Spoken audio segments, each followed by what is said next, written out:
Welcome to the Ribbon Retreat channel. I'm Shirley, and in this video I'll show you how to make a crib sheet.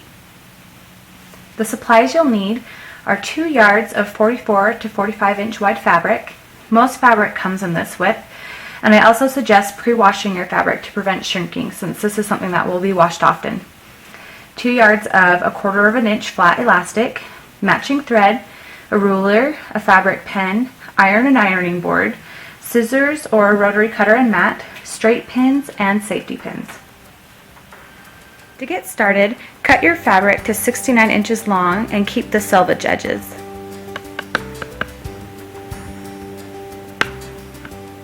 Now fold your fabric over long ways and match up your corners. Next, we are going to draw an 8x8 square on the corner. I am doing this by using my clear ruler and a fabric marker and my rotary mat. And so I've lined up my fabric and I've marked 8 inches, and so I'm going to just draw down that side and then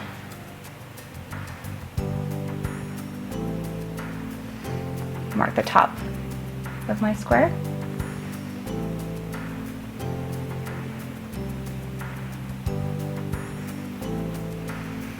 And there you have your 8x8 inch square. So do this on the top and the bottom. Now, using your rotary cutter or your scissors, go ahead and cut out your square.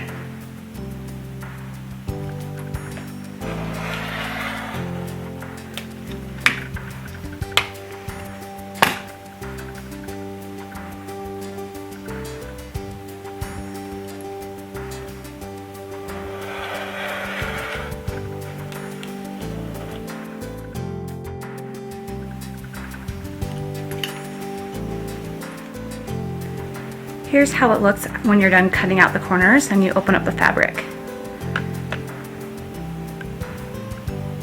And now we're ready to get out the sewing machine and we're going to sew the corners. Okay, so now we're going to take our corner and we're going to sew it together. So you're going to take that corner, put the raw edges together, wrong sides together,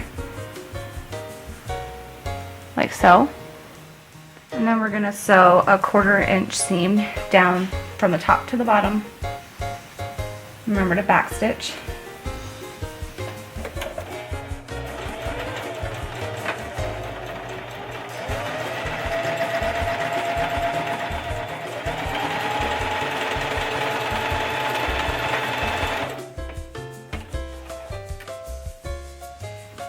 And then go ahead and cut your threads and trim the seam down to 1/8 of an inch.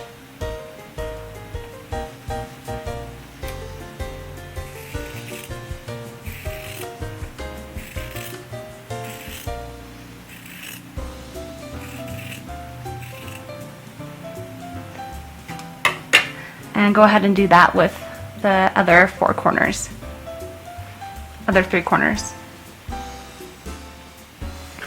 When you're done sewing all your corners, turn your fabric wrong side out with the right sides together.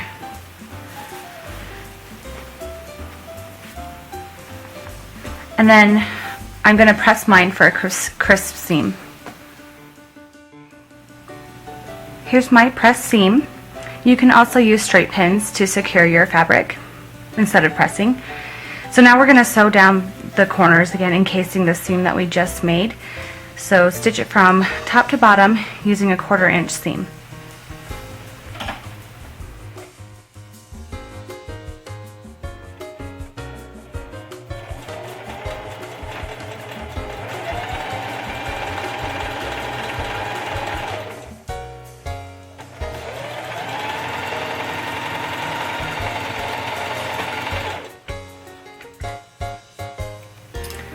And then go ahead and do this to the other 3 corners.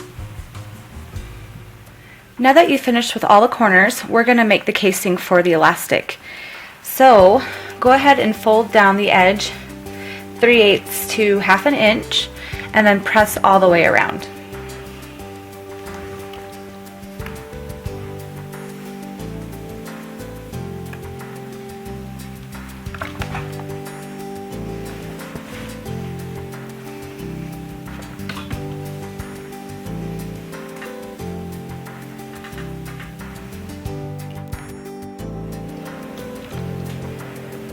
Okay, now we're just finishing up with this fold. Now we're gonna fold it again and press all the way around.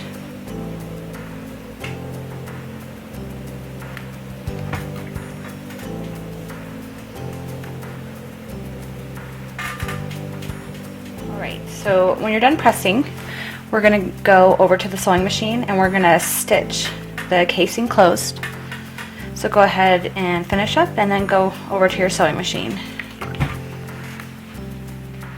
Now we're going to go ahead and stitch the casing closed. I used 2 straight pins to mark where I want my opening to be for the elastic. Here's where I'm going to start and here's where I'm going to end. And then when you're stitching, make sure you stitch close to the edge. I'm going to use my 3/8 inch guide here.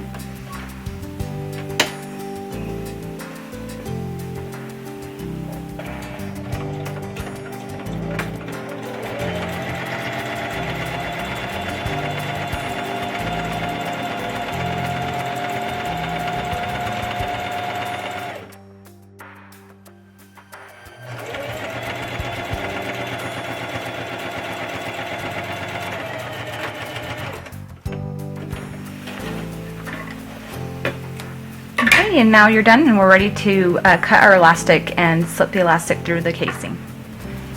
Now cut your elastic to 65 inches and then add a safety pin to each end. I do that just in case the other side goes through. At least I have a safety pin on there to pull it through. And so once you have your safety pin on, go ahead and put it into your opening and then start threading it through, pulling it until you get to the end.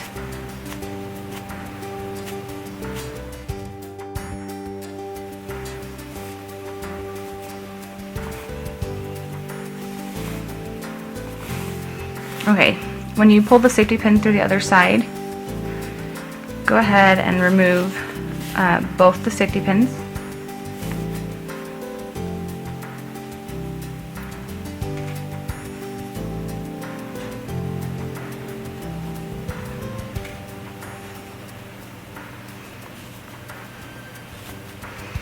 We're gonna sew the elastic ends together. I'm going to use a zigzag stitch to really secure it. So you're going to want to have plenty of elastic. We're going to overlap it about 2 or 3 inches.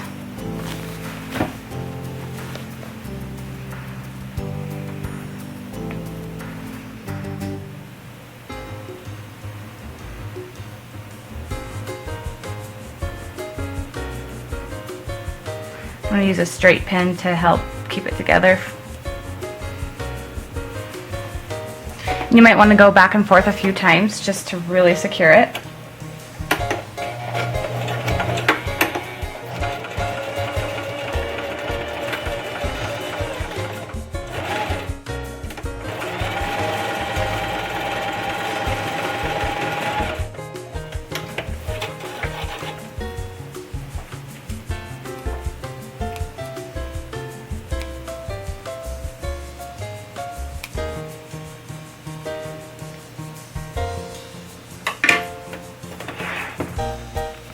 Okay, now you can slide the elastic into the casing.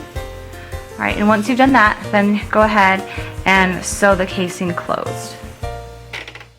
And just make sure that you don't get the elastic as you're sewing it closed.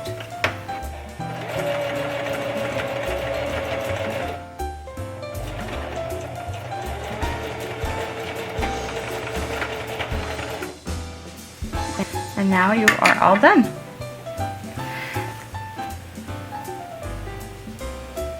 And now, go ahead and clip off any extra threads and keep moving the elastic throughout the sheet, and just make sure it's even. And I love making my own crib sheets because then I can choose the high quality fabrics for my baby, and you can really customize it to the decor. I love this fabric. So check out the Ribbon Retreat for a great selection of beautiful, high-quality fabrics to make a cute crib sheet for your baby, or as a gift, or for your shop. TRR also carries everything else that you might need to complete this project, from thread, elastic, to fabric markers. So thank you so much for watching.